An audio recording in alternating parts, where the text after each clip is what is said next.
Hey guys, tonight we draw our blades not in battle, but through time. We're stepping into the disciplined, dangerous, and deeply misunderstood world of the ancient Japanese samurai. And before you imagine cherry blossoms, graceful swordplay, and peaceful meditation, let me stop you right there. Because being a samurai, it wasn't all poetic scrolls and serene duels under the moonlight. Sometimes it was sleeping upright in armour, taking orders from a moody teenage warlord, and wondering whether today's battle would end with your head politely removed and displayed on a stick. So dim the lights, quiet your mind, and settle in as we trade your pillow for a katana and explore what it really meant to live, sleep, fight, and die as a samurai. Let's begin. No one becomes a samurai for comfort. From the moment you were born, assuming you were lucky enough to be born into the right class, your life was set on a very specific track. Samurai weren't just warriors. They were political chess pieces, bureaucrats, landlords, poets, enforcers, and occasionally unwilling babysitters to daimyos with more ambition than sense. And yes, there were cherry blossoms, but you didn't have time to enjoy them. You were probably too busy kneeling on tatami mats, receiving an order to march across the country and die for someone else's reputation. Honor was everything, so was discipline. But here's the catch. Honor in samurai culture didn't always mean morality. It meant loyalty. Absolute, unquestioning, sometimes blind loyalty. If your lord told you to burn a village, you burned the village. If he told you to commit seppuku, ritual suicide, you didn't argue. You reached for the short blade, composed a poem about the beauty of impermanence, and disemboweled yourself with an audience. But hey, at least you got a death poem. That's classy, right? Daily life was a strange mix of rigid structure and looming chaos. Mornings might start with Zen meditation or sword kata in the courtyard, followed by formal letters, land disputes, or advising your lord on how to not start a war with the neighbouring clan. Again. By afternoon, you might be riding out to quell a peasant revolt, or, if it was peacetime, spending 3 hours practicing how to properly fold your hakama, because nothing says disciplined warrior like expertly pressed trousers. Food? Simple. Rice, pickled vegetables, maybe grilled fish if your estate was doing well. Sleep? Not much, especially during campaigns. Samurai often slept in their armour or on the ground beside their horse. At home, you might get a futon and a little peace, if your house hadn't just been confiscated because your lord lost a political bet. Romance? Complicated. Marriages were political like most things. Affection might develop or it might not. Samurai women, by the way, weren't just waiting around in kimonos. They were trained in naginata and expected to defend the home while you were off bleeding somewhere. Love letters existed, but so did arranged marriages with strategic intent. And even if you did fall in love, death was always around the corner. That soft smile at dinner could be your last before you're sent off to a hopeless siege, or betrayed by someone who wants your rank. Trust was a luxury. Paranoia was standard. Then there was the hierarchy. Samurai weren't just one big family of sword-swinging nobles. There were ranks, rules, etiquette so strict it could kill you.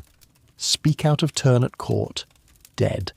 Disrespect a higher-ranking samurai in public, dead. Wear the wrong crest during a formal visit, maybe not dead, but your career was. Still, amid all this was beauty. Samurai cultivated not just war but art, calligraphy, poetry, tea ceremony. Why? Because they believed in balance, that the same hand that ends a life must also be able to compose a verse about falling leaves. There was honour in restraint, poetry in control, even if it was all soaked in blood underneath. The sword wasn't just a weapon, it was a soul. samurai didn't draw it casually, and when they did, someone usually died. But the deeper truth, most samurai died not in glorious combat, but in messy civil wars, clan feuds, or backstabbing political drama involving in-laws. Not quite the movie ending you imagined. So if you ever fantasized about being a samurai, remember, the armor chafed, the rules were suffocating, and the greatest battle was often not with an enemy, but with yourself. To be still, to be loyal, to endure. And that's just the beginning. Because in the stories ahead, we're diving deeper into the moments that defined samurai life. The nights without sleep, the silent rivalries, the impossible choices, and the beautiful tragedies that made the samurai more than just swordsmen. Next up, we step quietly into the world of sleepless watchmen, where a single mistake in the dark could mean the fall of a castle. So breathe easy, stay with me, and let's see what lies in the quiet footsteps of a warrior. It always began with the stillness, that eerie, glassy kind of silence where every creak of the floorboards felt like an earthquake. The fire had died down hours ago. The courtyard was empty. The stars above shimmered coldly as if watching. You were on Yakanban, night watch. And in the world of the samurai, that didn't just mean staying awake, it meant staying alive. Sleep was a luxury, but also a liability. Because if you were posted at the gatehouse or patrolling the outer perimeter of your daimyo's compound, a nap didn't just cost your pride, it could cost your clan. Or your head. These weren't the glamour days of glorious battle charges and epic duels. These were the long, quiet nights where samurai life felt more like a mix between monkhood and madness. Night duty rotated among lower-ranking samurai and retainers. You were expected to stand in silence, sword at your side, mind sharp. Hours passed like molasses. You had only the sounds of wind through pine needles and the occasional fox call to keep you company. Falling asleep wasn't an option, nor was wandering off for a snack. You stood there, unmoving, while your legs turned into stone and your thoughts started whispering strange things. That's when the ghost crept in. See, ancient Japan was full of stories, yurei, restless spirits who haunted the edges of the known world, and night watchmen were often posted in those exact places. Gates, shrines, forest paths, the edges of rivers where suicides had taken place. Did samurai believe in ghosts? Let's put it this way. They didn't not believe. There were records of watchmen reporting strange lights hovering beyond the walls, or sounds of footsteps in gravel when no one was there. Some wrote poems about it. Others just clenched their swords tighter and prayed the shift would end. But the real threat wasn't always supernatural. Bandits sometimes raided estates under cover of night. Rivals might send assassins. Spies would scale walls or bribe gatekeepers. The most dangerous threat, however, often came from within. Because samurai households weren't just families. They were dens of politics, servants, adopted sons, jealous retainers. Everyone had motives. Betrayals happened more often than official histories like to admit. And if you were the one on night watch when something went wrong, let's just say your honour and internal organs might end up in question. Some samurai, desperate to stay alert, would chew raw ginger or even stab themselves in the thigh with a dagger to jolt their focus. Others recited Zen koans under their breath, or played out entire imaginary duels in their head to keep the adrenaline flowing. Still, even with all that, most night watches were uneventful, which ironically made them harder, because boredom is a brutal opponent. It lulls you, it makes the body ache for rest, and there were no clocks, no countdowns, just the slow crawl of moonlight across the floor, and the occasional hoot of an owl reminding you that time still existed. If you were lucky, you'd be relieved just before dawn. The rising sun meant breakfast, maybe some rice porridge, and a few precious hours of sleep. assuming you weren't scheduled to train, patrol, or write another draft of that damn scroll your lord demanded yesterday. The real trick of samurai life wasn't surviving battle, it was surviving boredom without losing discipline. Night Watch was the test of that. A quiet duel between man and fatigue, between duty and the very human desire to close your eyes just for a moment. But you didn't, because you were samurai, because to serve was to endure, because somewhere out there someone was always watching, waiting for you to slip, and so you stood and listened and waited. As we move forward, the sun will rise on another part of the samurai world, one far less stoic and far more strategic. Because next, we're stepping into the bedroom. Not for rest, but for politics, legacy, and the delicate dance of arranged love. Where the sword was traded for subtlety, and sleep was sometimes earned with silence, sometimes with secrets. The bed, for a samurai, was not always a place of rest. Sometimes it was a battlefield, sometimes a trap, and more often than not it was simply another arena for duty. Marriage among samurai was not about love. It was about land, alliances and bloodlines. Your spouse was selected by your lord, your family, or your strategic situation, not your heart. If you were lucky, your new wife didn't hate you. If you were truly blessed, she could read, spar, and handle a crisis without fainting. But emotions, romantic strolls under moonlight, pillow talk, not in this economy. The average samurai marriage was less about companionship and more about managing estates, producing heirs, and sending polite seasonal gifts to your in-laws so they wouldn't challenge your clan's legitimacy in court. And yet, there were rules. Many, and breaking them could destroy everything. You see, samurai honor codes didn't just apply to swordsmanship. They governed intimacy too. Extramarital affairs weren't uncommon, but discretion was mandatory. If word got out that you were sleeping with a maid, a servant, or, heaven forbid, the wife of a superior, you weren't just facing gossip. You were facing forced seppuku. Women, too, had codes. Samurai wives were trained in honor bugeisha arts, not just to protect the household, but to uphold their family's dignity. If a woman was caught in scandal, her father and husband might duel over whose shame it was to bear. In some cases, women were encouraged to take their own lives to restore the family's name. It wasn't love, it was chess, with lives as the pawns. That said, intimacy did exist. Quiet, careful, coded. Couples sometimes wrote waka poetry to each other, 17 syllables of restrained longing. Lovers exchanged calligraphy brushes, personal combs, or even folded paper fans scented with plum blossom. One line from a famous 13th century poem reads, "If we must part, let it be like the snow that melts, quiet, leaving no trace." Of course, not everyone was so poetic. Some samurai had concubines, or quietly visited courtesans in the pleasure districts, regulated zones where love was professionalized and confidentiality was part of the price.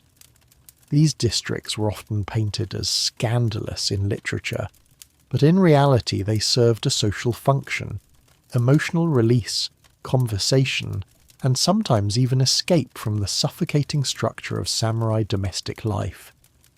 But relationships within the home, those were trickier. In wealthier households, samurai and their wives often slept in separate quarters, especially after children were born. Beds were thin futons on tatami mats, sometimes shared during colder seasons. Privacy was rare. So were whispers of affection. Still, some couples formed deep partnerships, not from romance, but from mutual respect built through shared duty and hardship. And let's not forget the servants. Silent, ever-present, always listening. One misplaced word could become court gossip by noon, and if the servant was involved, Well, there are scrolls that don't get translated for a reason. Interestingly, some samurai documented their inner romantic lives in personal journals, hidden away behind political memos and family ledgers. These entries, discovered centuries later, paint a different picture. Longing, loneliness, small joys. One retainer wrote of sneaking a brief moment with his wife before heading to a campaign he knew he wouldn't return from. "She combed my hair," he wrote. "It was the only time I felt peace." So yes, love did happen, quietly, between layers of duty, between moments of war. It wasn't grand or cinematic.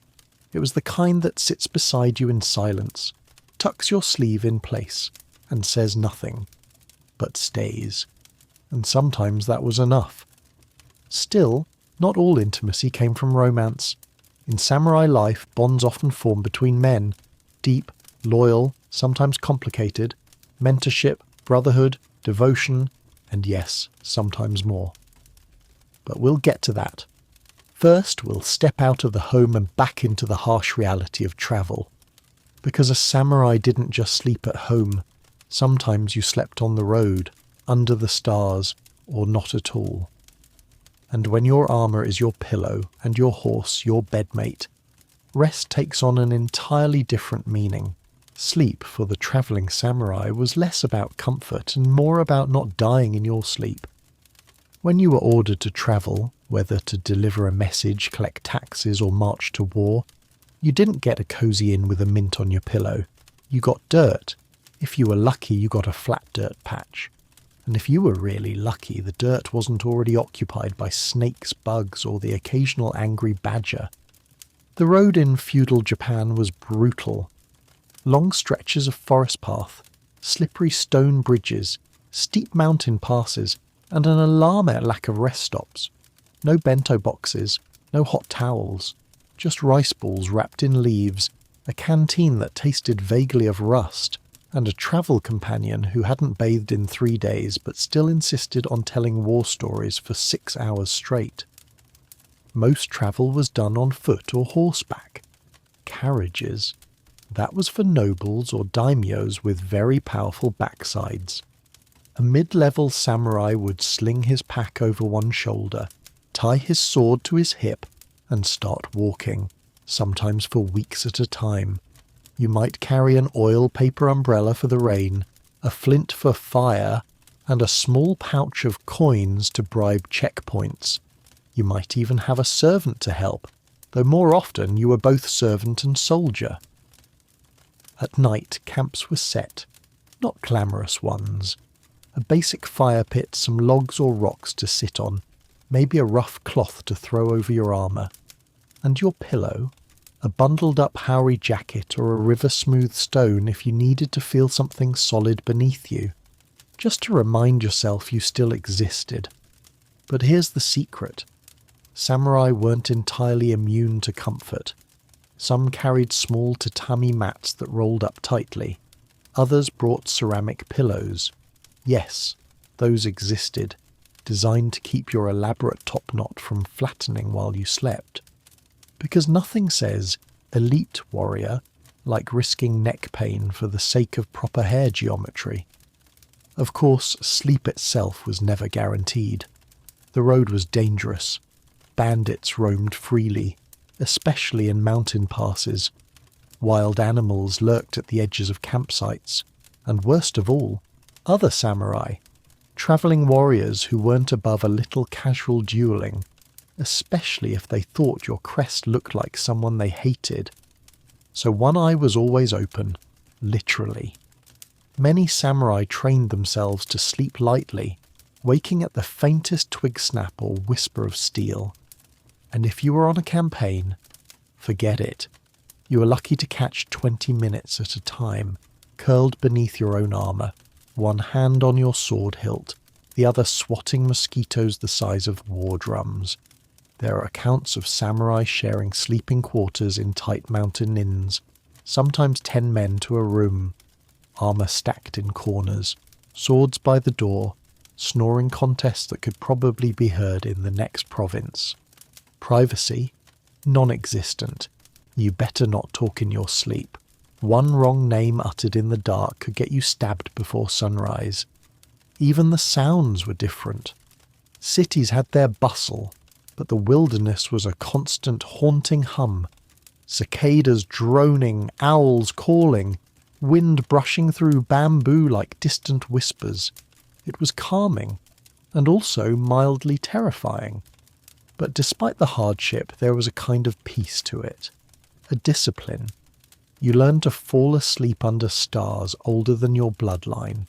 You learned to embrace discomfort, to wrap yourself in the cold and let it sharpen your focus. Samurai didn't sleep well, they slept ready. And when they awoke, it wasn't to birdsong or alarm bells. It was to orders: march, ride, deliver, fight. Sleep was a pause button, and it never stayed paused for long. Next, we step into the part of samurai life that history often romanticizes but rarely explains. The dojo, where sleep was a privilege earned after pain, repetition, and sometimes the quiet humiliation of being outclassed by a 14-year-old with better form. So let's continue on to the grind beneath the grace. The sword wasn't just a weapon, it was a statement, a symbol, a mirror. And if you were a samurai, you didn't just own a sword, you became it. But becoming a sword wasn't glorious. It was repetitive, agonizing, often humiliating, and almost always it kept you up at night. Welcome to the dojo. From the outside, a samurai dojo might look peaceful. A minimalist wooden structure surrounded by pebbled gardens and bamboo groves. Inside, a symphony of grunts, splintering wood, and the dull thump of bodies hitting the mat. Training began early, before the sun rose, before your bones agreed to move. The floors were cold, the air was colder. You bowed to your sensei, your comrades, the gods, and possibly the broom in the corner, because everything in the dojo demanded respect. And then it began. Sword forms, kata, were practiced again and again until your muscles ached, your mind blurred, and your ego was left on the floor somewhere near your dignity. One wrong movement, the sensei's bamboo staff would correct you, politely, swiftly, painfully. But it wasn't just swords. Samurai trained in archery, kyudo, spearwork, sojutsu, grappling, jujutsu, horsemanship, and even formal etiquette. You could cleave a melon in half mid-air and still fail the lesson if your bow afterward wasn't deep enough. Sometimes you'd train until the oil lanterns were the only light left in the world. The dojo would be dim, smelling of sweat and burning wick. Your fellow students moved like shadows. Your arms trembled, your legs buzzed, and your stomach growled like a disgruntled badger. Still, no sleep, not until the form was perfect. Because here's the truth. In samurai culture, perfection wasn't the goal, it was the starting point. Students often began training as children, some as young as 5, but even seasoned warriors continued to train well into adulthood. Why? Because rust was dishonor, stagnation was weakness, and there was always someone younger, faster, hungrier, waiting to prove they were more worthy of the title. And then there was the dueling culture. Samurai dojos didn't just teach forms, they tested them. Sparring sessions could get intense. Protective gear was minimal. A cracked rib or broken finger wasn't uncommon. Some matches ended with a bow, others ended with a trip to the healer and a sudden reassessment of your entire life path. But even worse than injury, public defeat. Imagine being bested by a rival in front of your lord, or even more humbling, by a teenage prodigy whose voice still cracked mid-sentence but whose blade moved like a poem. That kind of loss kept you up at night.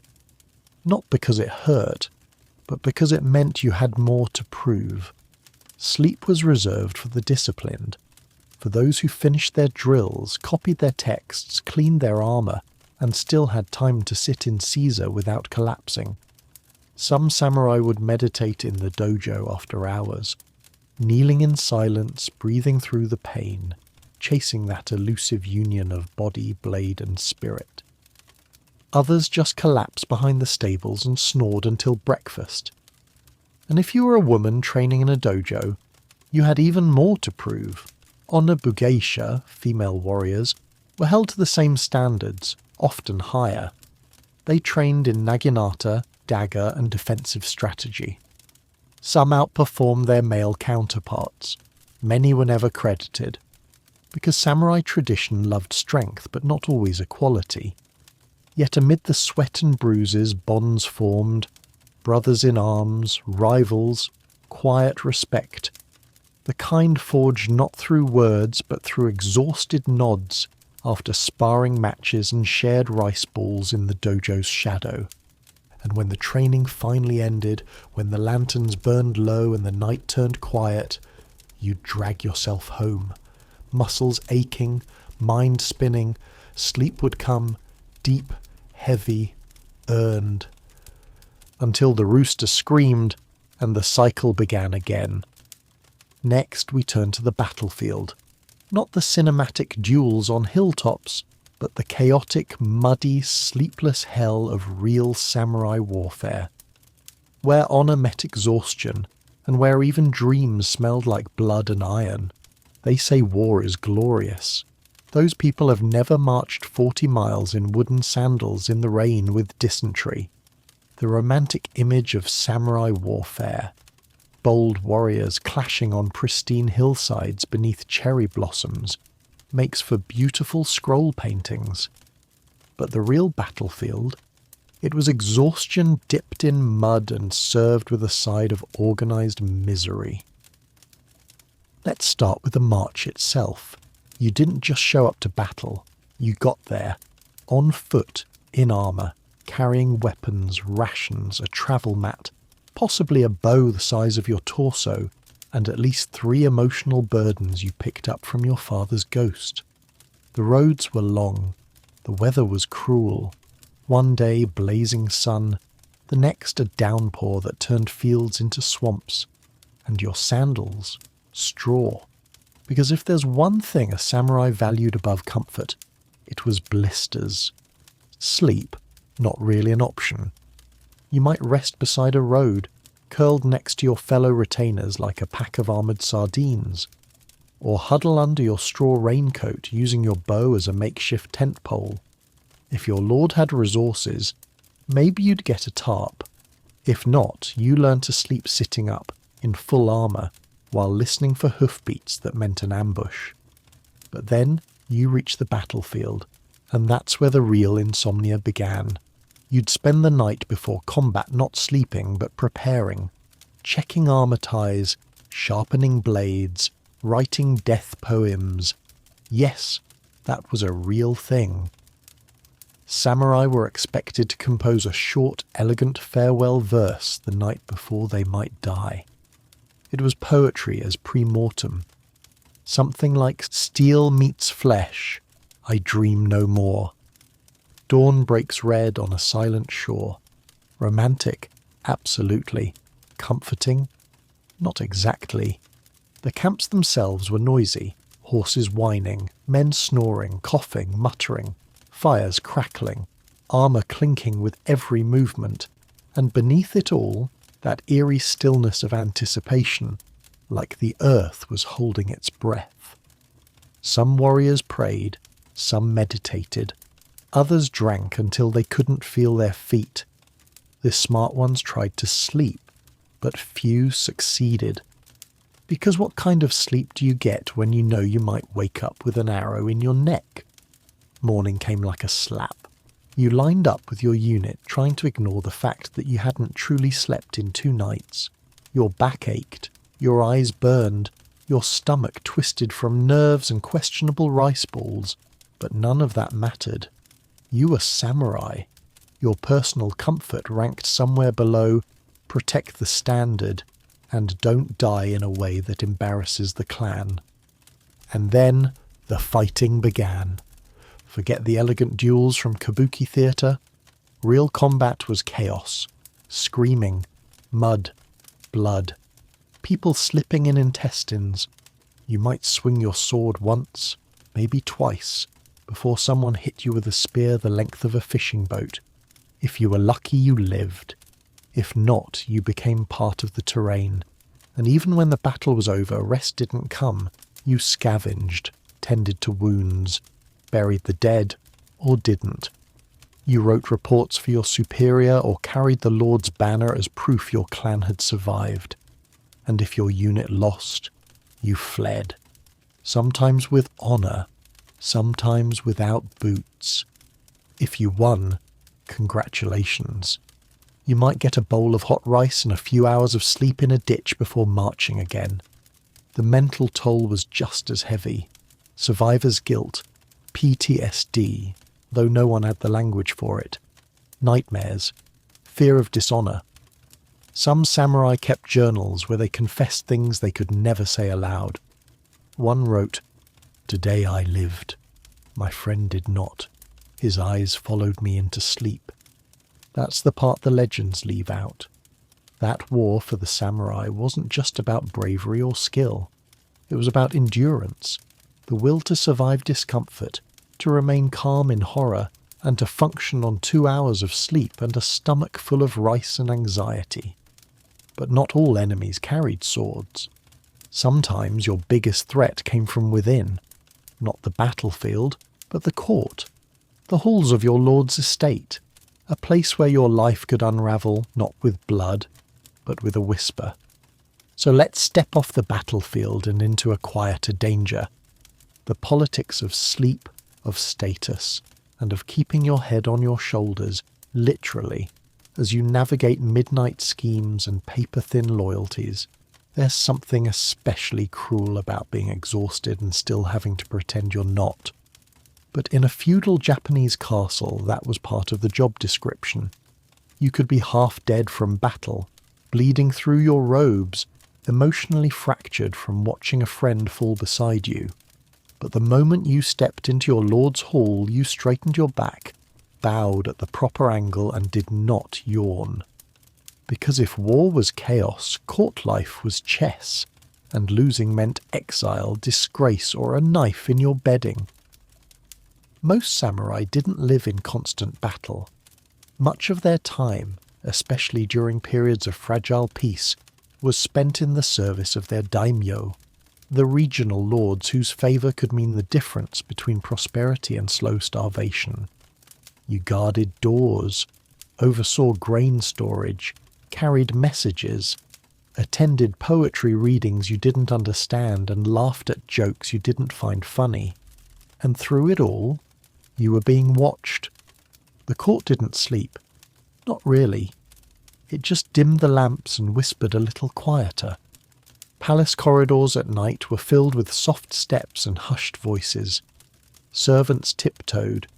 Ladies in waiting carried scrolls in the dark. Messengers arrived at strange hours with news from other provinces, and always someone was scheming. That's where sleep became a liability, because if you weren't awake, you missed things. A glance between advisors, a shift in seating order at the evening feast, a missing cup at your lord's table, tiny details that, if ignored, could lead to disaster. Did Lord Tanaka just receive a gift from Kyoto? That might mean a new alliance. Did the steward's wife just stop wearing her family crest? Trouble in the ranks. Did your name not appear on the guard rotation this week? Uh-oh. Even within your own clan, rivals lurked. That fellow samurai you once trained with in the dojo might now be your political competition. One whispered accusation, laziness, cowardice, flirtation with the wrong cousin, and your entire career could evaporate like steam off a teacup. So sleep. You took it in pieces. A few minutes during a lull in the night patrol, a doze in the stables while pretending to inspect horse hooves, a nap while kneeling in the shrine if no one was watching closely enough. There are records of samurai developing a form of polyphasic sleep, brief rotating rest periods spread throughout the day and night. just to survive the endless rotations of duty and espionage. Some carried incense sachets not for fragrance but to keep themselves awake. Others chewed raw ginger. One even stuffed his sandals with pebbles to prevent himself from dozing while walking the halls at night. And it wasn't just paranoia. History gives us plenty of examples of what happened when a samurai let his guard down. Take the case of Asakura Norikage, who nodded off during a poetry recitation, only to wake up to find he'd been demoted for disrespect. Or the infamous incident in Aizu province where a nighttime coup succeeded entirely because the gatekeeper had fallen asleep beside a charcoal brazier. Then there were the political meetings disguised as tea ceremonies. If you were invited for midnight matcha, you better show up alert, dressed, and ready to quote Confucius. Your tea bowl might contain symbolism, your seating arrangement could indicate loyalty, and if you misread a poem, it could mean you were suspected of plotting rebellion. But amidst all the tension, there was beauty. The castle at night was its own world, quiet, shadowed, silvered by moonlight. The wind in the paper screens, the soft clink of armour, the smell of cedar and ink. And sometimes, just sometimes, a samurai would sneak to the outer corridor and sit beneath the stars, if only for a few breaths of peace. That's the paradox. The samurai could be surrounded by wealth, by art, by elegance, and still be sleep-deprived, paranoid, and halfway to collapse. Still, there were those who found ways to rest in plain sight. A favourite tactic? Meditative breathing. You sit perfectly still in formal posture, eyes half-lidded, face blank. Everyone assumes you're praying. You're actually dreaming of rice, and not all samurai played the game the same way. Some rebelled in quiet ways, overslept on purpose, doodled on reports. One legendary warrior claimed he had visions from the kami and demanded to sleep in the shrine attic for clarity. Turns out, he just liked being left alone. But as all things in samurai life, the insomnia wasn't permanent. Eventually you aged. If you survived long enough, you might retire, become a monk, a calligrapher, or a wandering poet. Sleep would return to you then, slow and heavy, like a long-lost friend. But until that day came, sleep was for the dead. Next, we'll take a gentler turn into the world of samurai children, where the art of survival began before they could even lift a blade, and where lessons in discipline, fear, and sleepless nights started very young. You'd think childhood would be the one time a samurai could sleep in peace. You'd be wrong. If you were born into a samurai household in feudal Japan, your bedtime wasn't filled with lullabies and stuffed animals. It was more like an early briefing for a life of war, duty, and anxiety. The cradle came with a code of honour. The nursery had scrolls of lineage. And your first toy? Probably a wooden sword. Or if your family was really intense, a tiny set of armour you couldn't walk in but were expected to respect anyway. From the moment you could wobble upright, training began. At 5 years old, a child might begin physical conditioning. At 7, etiquette lessons, bowing at the correct angle, pouring tea with the right hand, sitting in Caesar without fidgeting, a near impossible feat for any 7-year-old samurai or not. At 10, weapon drills. By 12, some boys could already shoot a bow while riding a horse and recite entire family genealogies without crying. But sleep? That was a daily negotiation. You had to earn it. Keep your posture straight all day, answer every command with precision, and maybe, just maybe, you'd be allowed to go to bed before the fire died out. But you might also be woken up at midnight for a lesson in discipline. Your father tossing a bamboo sword at your futon and barking, "How will you defend the clan if you can't wake in darkness?" Yeah, cozy. Samurai children didn't have stuffed animals. They had embroidered crests and ancestral expectations, and the stories they heard at night weren't about friendly forest creatures. They were cautionary tales of loyalty, sacrifice, and warriors who failed their duty and paid the price. "Remember Taira no Masakado," a father might whisper. "He rebelled. He died. His head still haunts the plains. Sweet dreams, kid." And for daughters, life wasn't gentler. Honor Bugeisha, female warriors, were trained in self-defense, strategy, and etiquette with just as much rigor. Girls learned the naginata, a long polearm ideal for home defense, and were expected to protect the household if the men fell in battle. Some were better than their brothers, many never got the credit. Education was a priority if you could stay awake through it.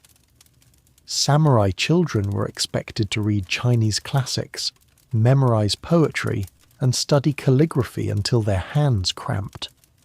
The brushstroke was as sacred as the sword stroke, and mistakes were corrected with a flick of a fan or, if your tutor was strict, a smart tap with a bamboo rod. And don't forget the posture tests. Yes, these were real.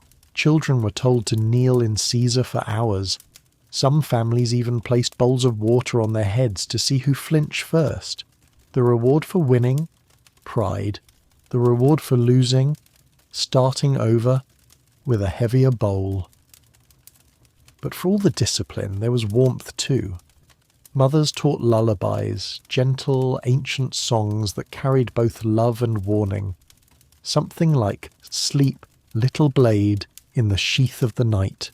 Dreams of silence, not yet the fight. Your time will come, but not today. Rest now, and rise with honor's way." That's the samurai way. Even lullabies reminded you to wake up ready to serve. Sleep wasn't indulgence, it was preparation. Even dreams were treated with care. If a child reported a strange dream, elders might interpret it. Was it a vision from the ancestors? A sign of future greatness? A warning? Dream journals were kept in some households, not for fun but for study. A dream of falling might mean dishonour. A dream of climbing, aspiration. A dream of forgetting your sword. Get thee to the training yard now. And when it came to sleeping arrangements, luxury was rare. Most children shared small sleeping quarters with siblings, or even servants. Futons were laid out on tatami mats and folded at sunrise. There were no soft beds, no private rooms, no bedtime snacks, unless you count rice crumbs from dinner. The point wasn't rest. The point was routine. You learned to endure, to wait, to listen in the dark, and for those lucky enough to be apprenticed to a temple or a lord's court, the pressure doubled. You represented your family, your clan, your entire ancestry. One mistake, and your father might lose status. One triumph, and your name would rise in the ledgers. So sleep was careful, measured, earned. And yet, in the quiet of night, beneath paper walls and wooden beams, you might still hear the whisper of crickets, the breeze through pine trees, the slow breathing of your siblings. And in that brief, weightless moment, you were just a child again, not a samurai, not a student, just small and tired and safe. But only for a while, because dawn would come, and with it, drills, recitations, and another lesson on how to bow before authority while keeping your spine straight enough to carry your future. Next, we enter the sacred, the monastery, a place of meditation, ink, cold floors, and the strange insomnia of spiritual enlightenment. If you thought a samurai's childhood was rigid, wait until you meet the monastery. Because when a warrior's path led toward the spiritual, either by choice, retirement, exile, or midlife crisis, it often led to a Zen temple, a place of quiet reflection, inner peace, minimalism, and tragically, very little actual sleep. Welcome to monastic life. The temple looked serene from the outside, nestled among the misty pines, its wooden roof curled like a smile, incense drifting through open windows, the rhythmic ringing of a bell signalling prayers. It seemed like a perfect place to rest the body and mind. It was not. First of all, the wake-up bell rang before sunrise. Not early, like you accidentally set your alarm wrong. More like, is this still yesterday? Kind of early. You were expected to rise, bathe in freezing water, dress in robes stiffer than your sense of pride, and sit in zazen meditation for up to 2 hours. You might think sitting still would be relaxing. It wasn't. You weren't just sitting. You were expected to empty your mind of thought, not daydream, not plan, not mentally organize the rice pantry. Just exist, breathe, and if your posture slouched, whack. A light but soul-jarring tap from the Kiyosaku, the encouragement stick wielded by a monk whose job it was to make sure your enlightenment didn't involve napping. After meditation came chores. Monks cooked, cleaned, swept leaves, hauled wood, chopped vegetables, repaired roofs, copied sutras by hand, and, just for fun, gardened with the intensity of a military drill. The famous Zen rock gardens. They didn't rake themselves.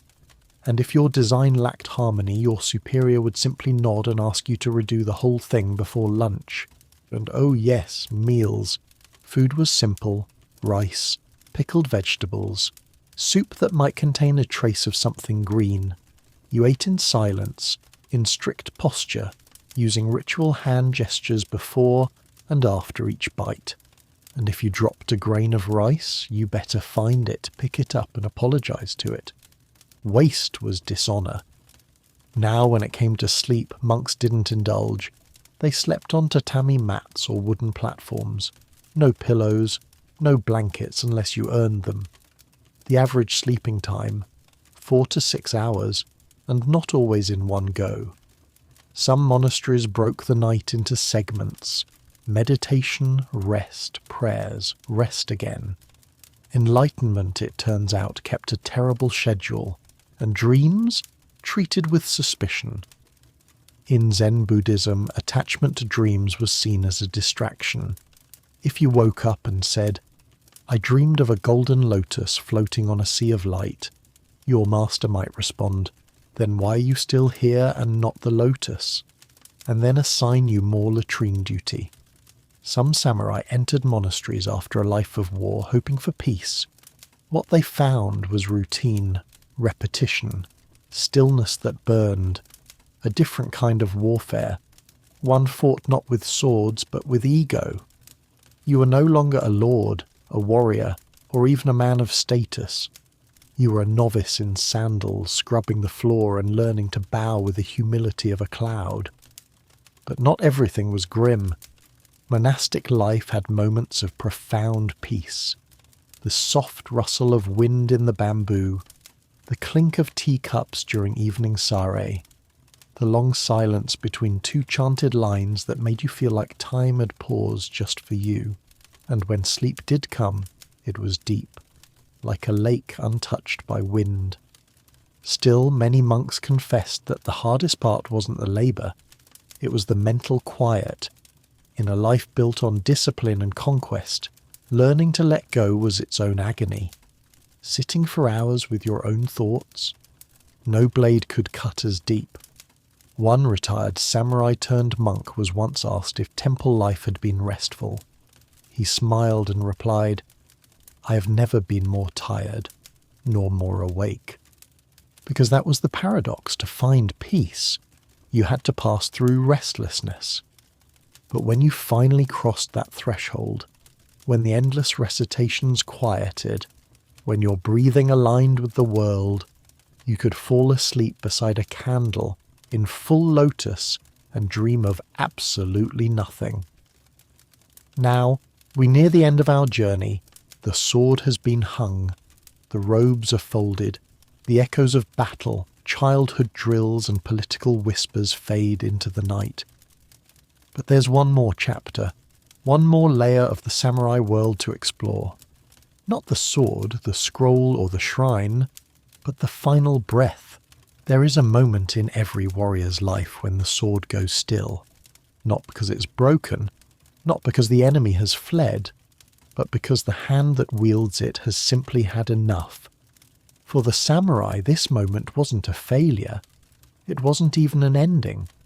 It was the natural stillness that follows a storm, the kind of silence that hums with acceptance. And it was often called jomyo, the quiet illumination. You see, samurai didn't fear death in the same way we do.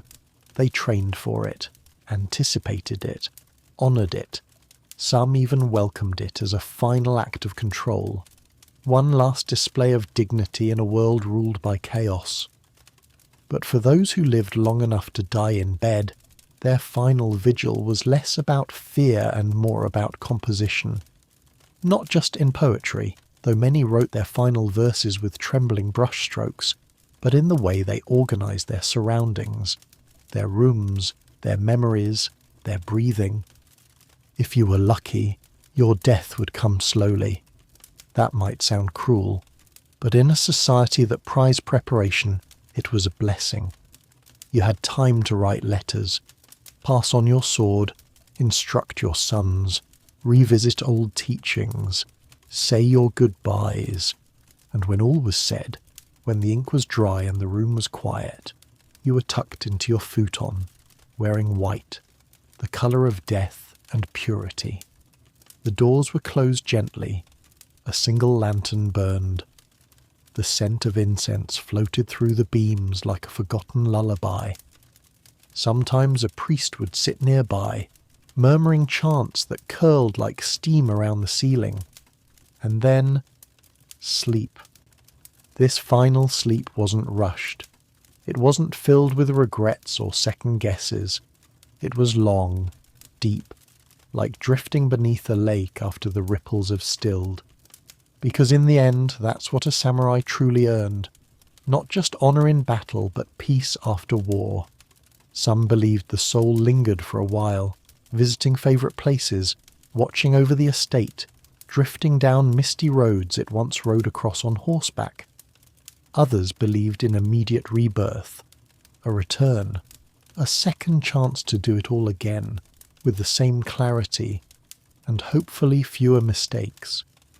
But the body stayed behind, clans gathered, offerings were made, scrolls were read, and then the pyre. Ashes carried to sacred ground, or scattered in rivers that had long heard the rhythm of hoofbeats. And after that, stories. Because if there's one thing stronger than steel, it's memory. The child you trained, the comrade you protected, the rival you spared, they'd speak your name by the fire, tell others how you fought, how you slept, how you died, and so you never truly vanished. In time, your name might become a proverb, a cautionary tale, or a line in a poem recited under blooming plum trees. But always, always, a part of the great cycle, the rhythm of blades and breath, of duty and dusk. And somewhere, in a quiet mountain temple, another young samurai would fall asleep beneath a paper window, hearing the wind whisper through pine needles, and wonder what kind of warrior they would become. If you made it this far, you've earned your place around the fire. Thank you for listening. And if this story kept you company, consider supporting the channel with a like, and maybe even subscribe if you'd like more stories like this one. Let me know in the comments where you're tuning in from. Now relax, take some deep breaths, and let the calming sounds of wind through bamboo, a distant flute, and the echo of fading footfalls carry you into a deep, peaceful slumber, just as a samurai might have slept, knowing his duty was finally done.